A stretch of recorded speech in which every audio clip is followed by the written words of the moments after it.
ਉਹ ਤੂੰ 600 ਨਾਨ ਨਹੀਂ ਕਹਿਣ ਡਿਆ, ਤੂੰ ਇੱਕ ਨਾਨ ਕਹਿਣ ਡਿਆ। ਨਾਨ ਇੱਕ ਹੋਵੇ ਜਾਂ 600 ਹੋਵੇ, ਲੱਗਣਾ ਤੰਦੂਰ 'ਚ ਹੀ ਹੁੰਦਾ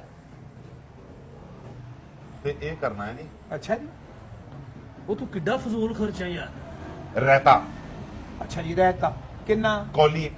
ਇੱਥੇ ਰੱਖ। ਬਹੁਤ ਅੱਛੇ। ਇੱਕ ਕੌਲੀ ਰਹਿਤਾ ਬਣਾਉਣਾ? ਇੱਕ ਬੰਦਾ ਹੋਰ 3 ਡੂੰਗੇ। ਮੈਂ ਤੁਹਾਨੂੰ ਕਹਿ ਦਵਾਂ ਕਿ ਮੈਂ ਇੱਕ ਬੰਦੇ ਨੇ ਕਿੰਨਾ ਖਾ ਲੈਣਾ, ਘਰ ਤਾਂ ਕੋਈ ਵੀ ਨਹੀਂ ਹੈਗਾ, ਮੈਂ ਇਕੱਲਾ ਤੇ ਆ। ਉਹ ਤੇ ਘਰ ਦੇ ਤੇਰੇ ਅਸੀਂ ਭੇਜੇ ਆ, ਜਿੱਥੇ ਉਹ ਗਏ ਤੂੰ ਵੀ ਨਾਲ ਮਰ ਜਾਣਾ ਸੀ ਕਿਤੇ। ਮੈਂ ਬਿਮਾਰ ਆ ਨਾ। ਉਹ ਯਾਰ ਤੂੰ ਆਵੇ ਬਿਮਾਰ ਆ, ਕੰਮ ਤੈਨੂੰ ਸਾਰੇ ਯਾਦ ਆ ਕਿ ਇੰਨਾ ਕੁ ਰਾਇਤਾ ਬਣਾਣਾ, ਮੈਂ ਇਕੱਲਾ ਕ ਬੰਦਾ ਹੋਰ ਤੇਰੀ ਡੂੰਘੇ ਬਣਾਉਣੇ ਆ। ਚਾਚਾ ਜੀ ਮੈਂ ਬਿਮਾਰ ਆ। ਉਹ ਯਾਰ ਤੂੰ ਬਿਮਾਰ ਆ ਤਾਂ ਤੂੰ ਭਾਈ ਕੋਈ 2 ਦਿਨ ਸਬਰ ਕਰ ਲੈ, ਜਦੋਂ ਆਉਣਗੇ ਤੂੰ ਕਿਸੇ ਹੋਰ ਵਿਆਹ ਤੇ ਚਲਾ ਜਾਈਂ। ਤੂੰ ਮੇਰਾ ਭਰਾ ਕਿਸੇ ਡਾਕਟਰ ਨਾਲ ਮਸ਼ਵਰਾ ਕਰ, ਤੂੰ ਪਕਵਾਨ ਸੈਂਟਰ ਤੇ ਕੱਲ ਹੀ ਆ ਗਿਆ, ਤੂੰ ਬਿਮਾਰ ਆ। ਆਹੋ। ਦੇਖੋ ਉਹ ਹੁਣ ਉੱਥੇ ਖਾਈ ਜਾਣ ਵਿਆਹ ਦਾ ਖਾਣਾ, ਅੱਛਾ ਜੀ। ਤੇ ਮੈਂ ਇੱਥੇ ਬੈਠਾ ਮਤਲਬ ਕਿ ਹੋਟਲ ਤੋਂ ਦਾਲ ਮੰਗਾ ਕੇ ਨਾਲ 2 ਰੋਟੀਆਂ ਖਾਵਾਂ। ਨਹੀਂ ਤੇ ਜਿੱਦਾਂ ਉਹ ਖਾਣਗੇ ਨਾ ਹਾਂ, ਉਦਾਂ ਹੀ ਮੈਂ ਖਾਣਾ। ਉਹ ਯਾਰ ਉਹਨਾਂ ਦੇ ਨਸੀਬ ਉਹ ਰੋਟੀ ਆ, ਤੂੰ ਮੇਰੇ ਨਸੀਬਾਂ 'ਚ ਵੀ ਰੋਟੀ ਹੈ, ਤੁਸੀਂ ਆਉਣਾ ਹੈ, ਮੇਰੇ ਨਸੀਬ ਖੁੱਲ ਜਾਣੇ। ਉਹ ਲੈ ਤੇਰੇ ਖੁੰਨੇ ਖੋਲ ਦੇਣੇ ਮੈਂ। ਆ ਜਿਵੇਂ ਤੂੰ ਇੱਕ ਨਾਲ ਲਵਾਉਂਦੇ ਆ, ਉੱਥੇ ਜਿੱਥੇ ਤੂੰ ਵੀਡੀਓ ਕਾਲ ਕਰਨੀ ਉਹ 2.5 ਨਾਲ ਖਾ ਜਾਣ। ਹਾਂ। ਫਿਰ ਤੂੰ ਕਿੱਥੋਂ ਲਵਾਉਂਦਾ ਫਿਰੇਗਾ ਬਕਾਇਆ ਨਾਮ? ਤੂੰ ਕਹਿੰਦੇ ਇੱਕ ਨਾਲ ਲਾਉਣਾ, ਅਸੀਂ ਤੇ ਇੱਕੋ ਇੱਕ ਪੇੜਾ ਹੀ ਗੋਲ ਕਰਕੇ ਲਿਜਾਣਾ ਨਾ ਨਾਲ। ਇਹ ਹੈ ਕਿ ਜਲੇਬੀਆਂ ਵਾਲਾ ਬੰਦਾ ਜ਼ਰਾ ਅੱਛਾ ਹੋਣਾ ਚਾਹੀਦਾ। ਹਾਂ, ਜਲੇਬੀਆਂ ਵੀ ਮਿੱਠੇ ਦਾ ਵੀ ਬਣਾਉਣੀਆਂ? ਸ਼ੌਕੀਨ ਆ। ਉਹ ਇਹ ਹੈ ਕਿ ਜਿਲੇ ਮੈਂ ਰੋਟੀ ਖਾ ਲਵਾਂ ਹਾਂ। ਤੇ ਇੱਕ ਵੜ ਇੱਥੇ ਰੱਖ। ਬਹੁਤ ਅੱਛੇ। ਜਲੇਬੀ ਦਾ ਇੱਕ ਵਲ, ਇੱਕ ਵੜ ਜਿਹੜਾ ਉਹਦੀ ਖਾਤਰ ਸਾਨੂੰ ਉਹ ਉੱਥੇ ਮਤਲਬ ਚਾਸ ਵੀ ਬਣਾਉਣੀ ਪਵੇ। ਪੂਰੀ ਚਾਸ ਦੀ ਜਿਹੜੀ ਹੈ ਕੜਾਈ, ਹਾਂ, ਘਿਓ ਕੜਾਈ 'ਚ ਪੂਰਾ ਪਾਉਣਾ, ਜਲੇਬੀ ਥੱਲੇ ਨਾ ਲੱਗੇ, ਤਰ ਕੇ ਪੱਕੇ ਤਰ੍ਹਾਂ ਉਹਨੂੰ ਕਹਿਣਾ ਲਾਲ ਜੀ ਕਰਕੇ ਕੱਢ ਤੇ ਲਿਓ। ਵਾਲ ਇੱਕ। ਹਾਂਜੀ ਉੱਤੇ ਤਰੇ ਹਾਂਜੀ। ਕਿਸੇ ਨਹਿਰ ਚ ਕੱਢ ਦਈਏ ਇੱਕ ਜਲੇਬੀ।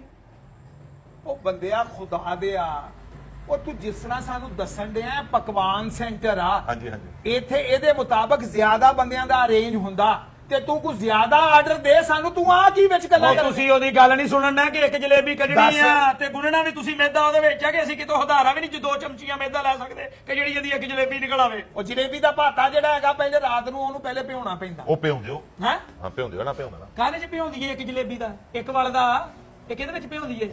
ਦੱਸ। ਜੇ 'ਚ ਭਿਉਂਨੇ ਆ ਤੁਸੀਂ? ਓਏ ਉਹ ਤਾਂ ਪਤੀਲਾ ਹੁੰਦਾ, ਹਾਂ ਹਾਂ ਉਹਦੇ 'ਚ ਹੀ ਭਿਉਂ।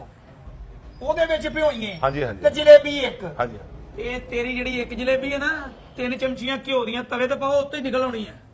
ਯਾਰ ਤੂੰ ਇਹ ਕਿਹੜੀਆਂ ਗੱਲਾਂ ਕਰ ਰਿਹਾ ਵਾ? ਇਹ ਇਹ ਕੈਸਾ ਬੰਦਾ ਆ ਗਿਆ ਸਾਡੇ? ਕਸਟਰਡ ਜਿਹੜਾ ਨਾ ਜੀ। ਅੱਛਾ, ਕਸਟਰਡ ਵੀ ਬਣਾਉਣਾ।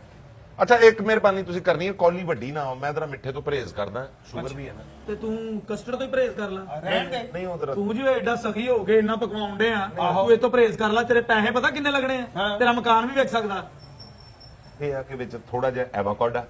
ਉਹ ਕੀ ਹੁੰਦਾ ਹੈ ਆਵਾਕੋਡਾ? ਐਵਾਕਾਡੋ?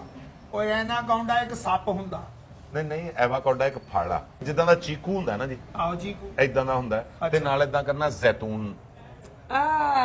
ਉਹਦੇ ਵਿੱਚ ਜ਼ੈਤੂਨ। ਹਾਂਜੀ ਹਾਂਜੀ। ਉਸ ਤਰ੍ਹਾਂ ਤੂੰ ਬਿਮਾਰ ਆ, ਕਿਤੇ ਦੁਬਈ ਜਾਣ ਦਾ ਇਰਾਦਾ ਤੇਰਾ ਹੈ? ਇਹ ਡਿਸ਼ਾਂ ਤੂੰ ਕਿੱਥੋਂ ਸਿੱਖੀਆਂ? ਇਹ ਹੈ ਕਿ 3 ਕੁ ਦਾਣੇ ਅੰਗੂਰਾਂ ਦੇ ਅੱਛਾ, ਕੌਲੀ 'ਚ, ਚੱਲ ਖਾ ਦੇ, ਚਾਰ। ਲਿਖ ਲੋ, ਇਹ ਸੌਦੇ ਬੜੇ ਮਹਿੰਗੇ ਆ। 3 ਦਾਣੇ। 3 ਦਾਣੇ ਅੰਗੂਰਾਂ ਦੇ, ਕੋਈ 2 ਕੁ ਫਾੜੀਆਂ ਕੇਲੇ ਦੀਆਂ, ਆਹਾ, ਅੱਛਾ ਅੱਧਾ ਕ ਐਵਾਕਾਡਾ, ਅੱਛਾ 4 ਜ਼ੈਤੂਨ। ਅੱਛਾ। ਜ਼ੈਤੂਨ 4 ਚਮਚੀਆਂ ਪਾਉਣੀਆਂ। ਨਹੀਂ ਨਹੀਂ, ਜ਼ੈਤੂਨ ਦਾ ਫਲ ਜਿਹੜਾ ਹੁੰਦਾ। ਅੱਛਾ, ਯਾਰ ਉਹਦੇ ਨਾਲ ਸਕੂਨ ਹੋਣਾ। ਹਾਂਜੀ। ਅੱਛਾ, ਤੇ ਸੇਬ? ਚਲੋ ਇੱਕ ਅੱਧੀ ਫਾੜੀ ਸੁੱਟ ਦੇਣਾ। ਇਹ ਜਿਨ੍ਹਾਂ ਤੂੰ ਸਮਾਨ ਦੱਸਣ ਡਿਆ ਨਾ, ਇਹ ਪਹਿਲੇ ਸਾਨੂੰ ਫਿਰ ਕੇ ਲੱਭਣਾ ਪੈਣਾ ਕਿ ਕੁਲ ਕਿੱਥੇ ਹੋ ਰਿਹਾ ਹੈ। ਹਾਂਜੀ, ਇਹ ਕਟਿਆ ਫਰੂਟ ਉੱਥੋਂ ਮਿਲਣਾ, ਇਦਾਂ ਹੀ। ਇਹ ਕਿਸੇ ਦੁਕਾਨਦਾਰ ਤੋਂ ਨਹੀਂ ਲੱਭਣਾ। ਇੱਕ ਟੇਬਲ ਲਾਉਣਾ ਹੈ ਵਿਆਹ ਵਾਲਾ ਖੂਬਸੂਰਤ ਜਿਹਾ, ਮਤਲਬ ਮੈਨੂੰ ਲੱਗੇ ਕਿ ਮੈਂ ਵਿਆਹ ਦੀ ਰੋਟੀ ਖਾ ਰਿਹਾ।